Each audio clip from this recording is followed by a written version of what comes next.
លុយគឺជាអត្ថប្រយោជន៍ដ៏ល្អបំផុតមួយនៃការក្លាយជាស្ដេចបរិះអស្ចារ្យនិងខ្លាំងពូកែទាំងនេះបានអណ្ដែតក្នុងចរន្តសាច់ប្រាក់ឥតឈប់ឈរស្ដេចស៊ុលតង់នៃប្រទេសប្រ៊ុយណេគឺជាស្ដេចដែលមានបំផុតទី2នៅលើភពផែនដីនិងជាមហាសេដ្ឋីមួយរូបផងដែរដូច្នេះអ្នកអាចនិយាយបានថាហៅប៉ៅរបស់គាត់គឺជ្រៅនិងសម្បូរដោយលុយស្ដេចស៊ុលតង់បានស្ថិតនៅលើការតាមដានពីមហាជនជុំវិញពិភពលោក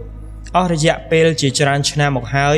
គាត់ក៏ជាស្ដេចដែលសោយរាជ្យយូរជាងគេបន្ទាប់ពីម្ចាស់ស្ត្រីអេលីសាបេតទី2ដូច្នេះគាត់បានចំណាយពេលយូរលើការគ្រងរាជ្យសម្បត្តិកាន់អំណាចពីការកាន់កាប់វិមានដ៏ធំបំផុតរបស់លោករហូតដល់ការមានប្រមូលផ្ដុំរថយន្តដ៏ច្រើនបំផុតនៅលើភពផែនដីនេះជារបៀបដែលស្ដេចស៊ុលតង់នៃប្រទេសប្រ៊ុយណេចំណាយប្រាក់រាប់ពាន់លានដុល្លាររបស់គាត់ស្ដេច Hassanal Bolkiah កើតនៅថ្ងៃទី15ខែកក្កដាឆ្នាំ1946នៅអ៊ីស្តាណាដារូសាឡឹម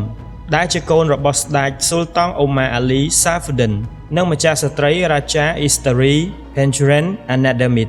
ស្ដេចស៊ុលតង់បានទទួលការអប់រំនៅវិទ្យាល័យរបស់គាត់នៅវិទ្យាស្ថាន Victoria ក្នុងទីក្រុងកូឡាឡាំពួរហើយបានបញ្ចប់ការសិក្សាពី Royal Military Academy Sandhurst ក្នុងចក្រភពអង់គ្លេសក្នុងឆ្នាំ1967ស្ដេច Hassanal Bolkiah បានក្លាយជាស្ដេចស៊ុលតង់នៃប្រទេសប្រ៊ុយណេនៅពេលគាត់មានអាយុ21ឆ្នាំនៅថ្ងៃទី5ខែតុលាឆ្នាំ1967បន្ទាប់ពីព្រះបិតារបស់ព្រះអង្គស៊ុលតង់អូម៉ាអាលីបានដាក់រាជ្យនៅពេលដែលស្ដេចស៊ុលតង់ Hassanal Bolkiah ចូលកាន់តំណែងពីបិតារបស់ទ្រង់ប្រទេសប្រ៊ុយណេគឺសម្បូរទៅដោយធនធានប្រេងនិងឧស្ម័នធម្មជាតិដ៏សម្បូរបែបរបស់ប្រទេសនេះ Hassanal Bolkiah បានក្លាយជាស្ដេចស៊ុលតង់និងជាប្រមុខរដ្ឋនៃប្រទេសប្រ៊ុយណេជាផ្លូវការនៅថ្ងៃទី1ខែសីហាឆ្នាំ1968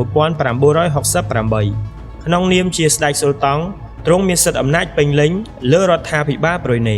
ក្រៅពីជាស្ដេចស៊ុលតង់ទ្រង់ជានាយករដ្ឋមន្ត្រីនៃប្រជាជាតិតូចហើយមានអំណាចគ្រប់គ្រងប្រទេសទាំងស្រុងដូចជាមិនពេញចិត្តទេគាត់ក៏ជារដ្ឋមន្ត្រីក្រសួងការពារជាតិនិងជារដ្ឋមន្ត្រីក្រសួងហិរញ្ញវត្ថុប្រ៊ុយណេផងដែរក្នុងឋានៈជារដ្ឋមន្ត្រីក្រសួងការពារស្ដេចស៊ុលតង់ Hassanal គឺជាមេការបញ្ជាកំពូលនៃកងយុទ្ធពលខេមរភូមិន្ទប្រ៊ុយណេនិងជាឧត្តមសេនីយ៍កិត្តិយសក្នុងកងកម្លាំងប្រដាប់អាវុធអង់គ្លេសនិងឥណ្ឌូនេស៊ីនិងជាឧត្តមនារីឯកកិត្តិយសក្នុងកងនាវាចរ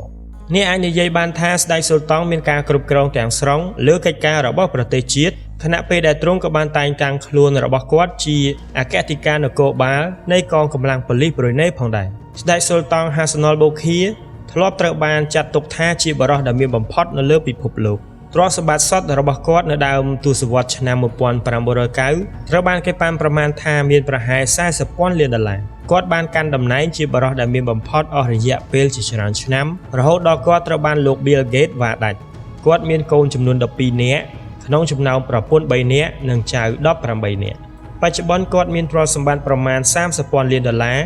ស្ដេចស៊ុលតង់ទទួលបានទ្រព្យសម្បត្តិដ៏ធំសម្បើមរបស់គាត់ពីឧស្សាហកម្មប្រេងដ៏ធំរបស់ប្រទេសប្រ៊ុយណេ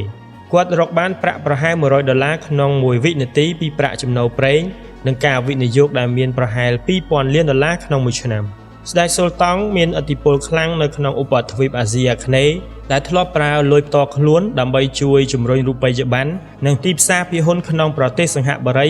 និងប្រទេសម៉ាឡេស៊ីក្នុងអំឡុងវិបត្តិសេដ្ឋកិច្ចអាស៊ីក្នុងឆ្នាំ1997និងឆ្នាំ1998ស្ដេចស៊ុលតង់ត្រូវបានគេរាយការណ៍ថាបានលក់ទ្រព្យសម្បត្តិរបស់គាត់យ៉ាងហោចណាស់$300លានដើម្បីផ្ដល់ប្រាក់កម្ចីដល់ប្រទេសជិតខាងអាស៊ីអាគ្នេយ៍របស់គាត់ស្ដេចស៊ុលតង់នៃប្រទេសប្រ៊ុយណេ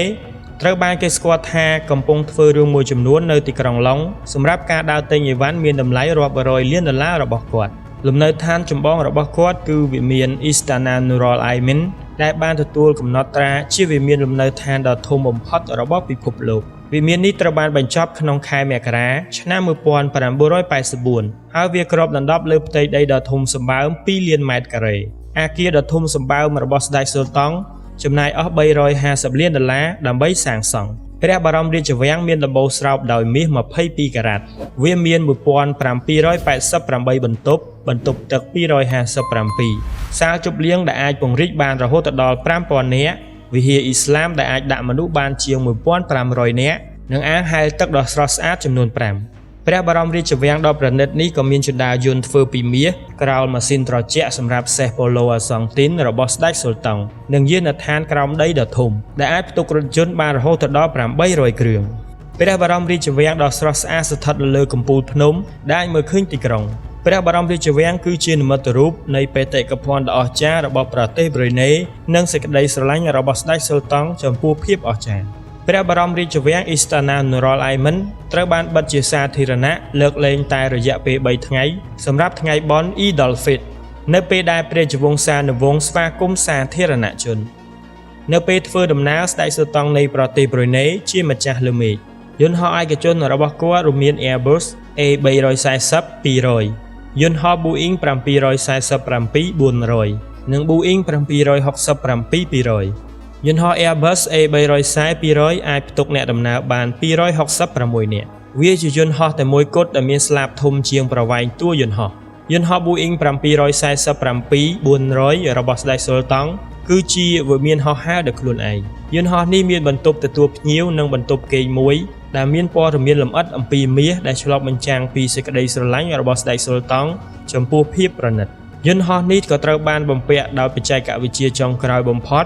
និងមានតុបញ្ជាពីចម្ងាយដាច់ដោយឡែកពេលធ្វើដំណើរលើដីស្ដេចស៊ុលតង់ក៏ជាស្ដេចផ្លូវផងដែរគាត់ជាម្ចាស់ការប្រមូលរថយន្តដ៏ធំបំផុតនៅលើពិភពលោកដែលមានរថយន្តកម្រជាង 5000 គ្រឿងដែលប៉ាន់ស្មានថាមានតម្លៃ $5000 លានការពិតគឺថាស្ដេចស៊ុលតង់ខ្លួនឯងមិនមែនជាអ្នកដែលចូលចិត្តឡានខ្លាំងពេកនោះទេប៉ុន្តែប្អូនប្រុសរបស់គាត់គឺព្រះអង្គម្ចាស់ Jeffrey និងព្រះអង្គម្ចាស់ Hakim ដែលជាកូនប្រុសរបស់ព្រះអង្គម្ចាស់ Jeffrey ពួកគេទិញរថយន្តទំនើប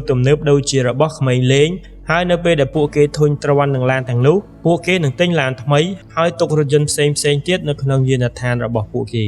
មិនថាមានហេតុផលអ្វីសម្រាប់ការទិញរថយន្តទាំងអស់នោះទេលុយមិនមែនជាបញ្ហាសម្រាប់គ្រួសាររាជវង្សឡើយយានដ្ឋានរបស់ស្ដេចស៊ុលតង់គឺពោពេញទៅដោយរថយន្តផលិតផ្ទាល់ខ្លួនជាច្រើនពីម៉ាកល្បីៗដូចជា Rolls-Royce, Ferrari និង Aston Martin នៅពេលមួយស្ដេចស៊ុលតង់ Hassanal Bolkiah បានធ្វើពិធីគម្រប់ខួប50ឆ្នាំរបស់ទ្រង់គាត់បានចំណាយប្រាក់ក្នុងពិធីជប់លៀងខ្ទង់$25 លាន